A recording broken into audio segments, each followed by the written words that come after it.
I want to talk about MPs winding down pay. So when you stop being an MP, here's the old system. So you say, right, do you know what, I'm an MP, I'm going to stand down. 70 or so of them have done so far. They see the writing on the wall in the 2024 election. Maybe they're reached an age where they want to retire and they say, right, I'm retiring. And then at the end of that time, they get paid up to the last day, of course, of the election, and then, or the election period starting, and then they are not paid, and then they go off into whatever their next life is after being an MP.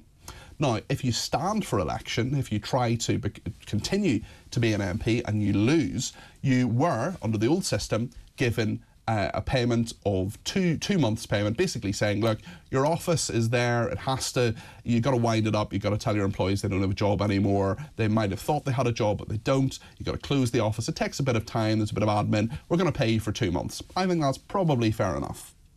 But now, the independent body which deals with these things, it's not the MPs themselves, but an independent body which deals with these things, has decided in its great wisdom to give all MPs, whether they want to stand for election or whether they're saying they have decided to stand down. I can think of one MP off the top of my head who said nearly a year ago that she was standing down. They're going to give all those MPs, whether they like it or not, 4 months' salary. 4 months' salary, nearly £20,000, despite the fact that they might have given a year or even 2 years' notice of the fact they're standing down.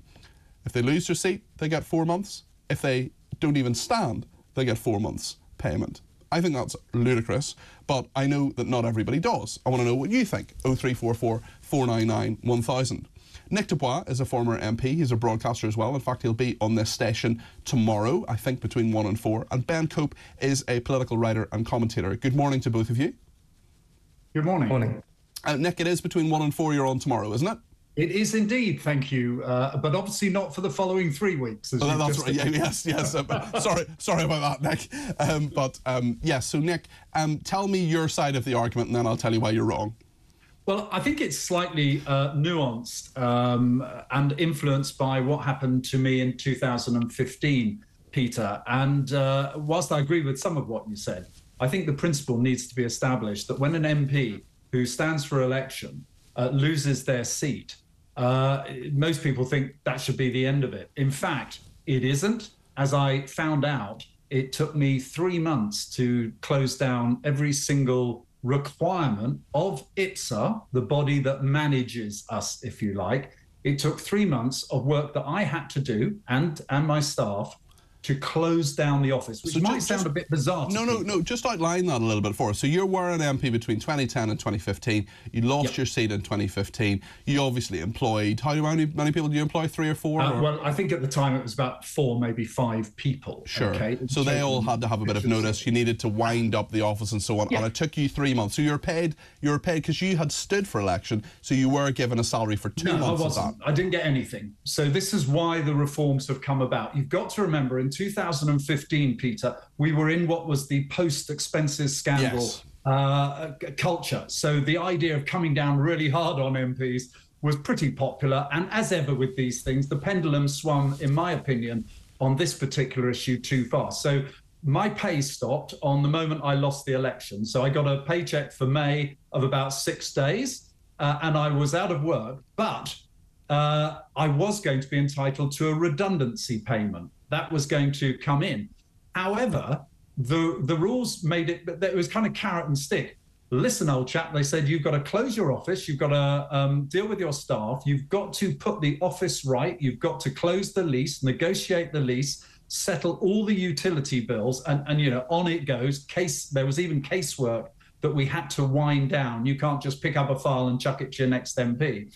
So we had these issues to deal with.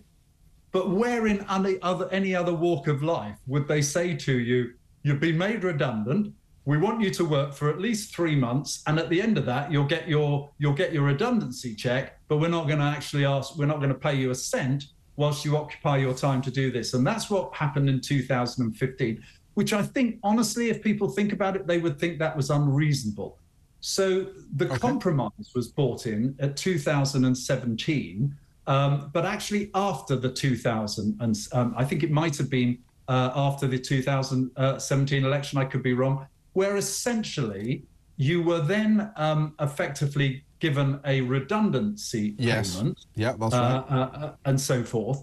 But I'm not sure if it was at that point or afterwards you got paid 2 months to wind down the office. That's if you stand for election, but not if you say you're standing down. Let me bring in Ben Cope, who's a political writer and commentator here. Ben, I actually have more sympathy with what Nick was saying than I let on, and I do think there are definite ways in which MPs should be sort of helped to wind up their offices. It's not really fair on the people who work for them. Of course, I suppose they know that when they sign up for the job that their MP could lose their seat. But I think there are a lot of people going through the cost of living crisis, Ben, who would say, well, hold on a second, 4 months salary for a job you know you're going to lose. It's different if you're standing for election, but even people who have said maybe a year ago in some cases that they're standing down, that they still get another 4 months salary. What do you think of this, Ben?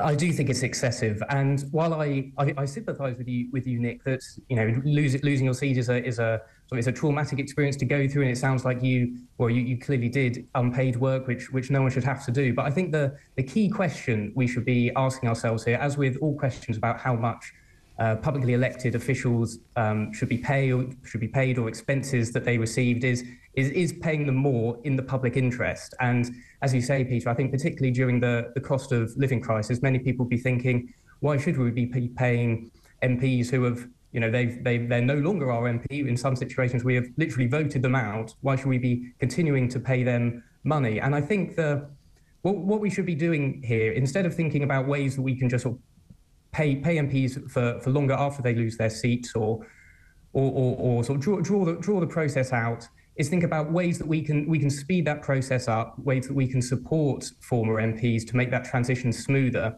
And I think one way to do that is to centralise the support a lot more. So rather than each MP having to close their office down individually, which most MPs will only have to do that once, so they won't have a huge amount of experience to do that. Can we centralise it? Can they get some support there so that the transition can be much easier? Would centralised support have helped you, Nick, or would it have just complicated things? Well, look, in principle, I think what Ben's talking about there is quite sensible. But the problem was, had I been in financial need, which, quite a lot of MPs are, I hold my hands up, I wasn't because of my background.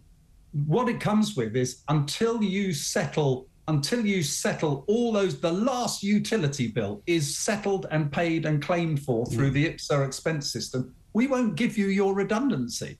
And that was where it went wrong. So you were literally against the clock without any money. Let me just give you a sense, Nick, of what people are saying here. Jane has been in touch on Twitter saying, "Hi Peter, it is the timing of this. I suppose it will be a good topic on the doorstep during the election campaign whilst everyone is skint."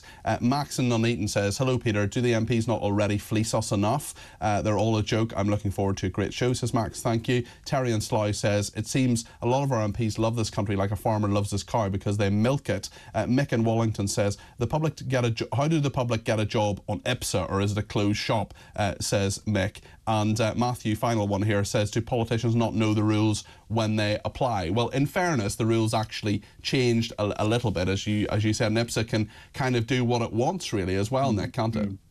Yeah, I mean, IPSA, frankly, were part of the problem. It should have been easy for me to close down. Look, I've run businesses. It should be easy for me to close down an office, which isn't massive by any means, within a month. But IPSA made it a very torturous process. And that's why a select committee chaired by Charles Walker, which I was one of a number of former MPs that gave evidence, looked at the process, including would a centralisation that Ben's been talking about be a way forward. Look, I didn't expect to win friends over this, Peter, by taking this line. All I'm asking people to do is just think about, that principle. Yeah. If you are made redundant, would you go back to your office for the next 2, 3, and in some cases, it took some people 5 or 6 months because of the difficulties IPSA presented.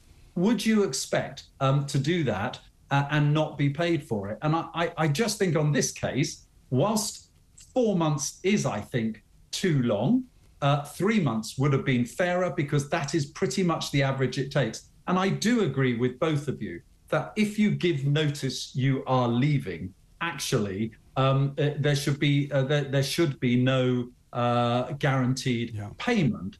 But look carefully at the detail. My understanding is you have to prove to IPSA you are working to be able to claim this money. I'm happy to be corrected, but that's how I read. I think you're right.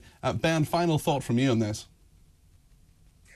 I think I agree with both of you that I think that a lot of the rules and stipulations that IPSA are putting in here are excessive. But I think that for MPs to kind of to palm off responsibility on IPSA and blame them potentially isn't the right approach, because after But what's the alternative? I mean, they could give the money to charity, I suppose. They could make a commitment to that. I do think Nick is right. If you do say, look, I'm standing down, you shouldn't get the money. I mean, there's one MP I can think of, Chloe Smith, the MP for Norwich North, said about a year ago she was standing down. She could, in theory, have a 2-year period, or almost a 2-year period, where people have known she's standing down, yet she will still get, through no fault of her own, a 4-month payoff as a result. So surely the rules should be changed again to say that if you know you're standing down, as over 70 MPs have said they are, that you don't take this payment, or there should be a mechanism for you not to take it or to refuse it.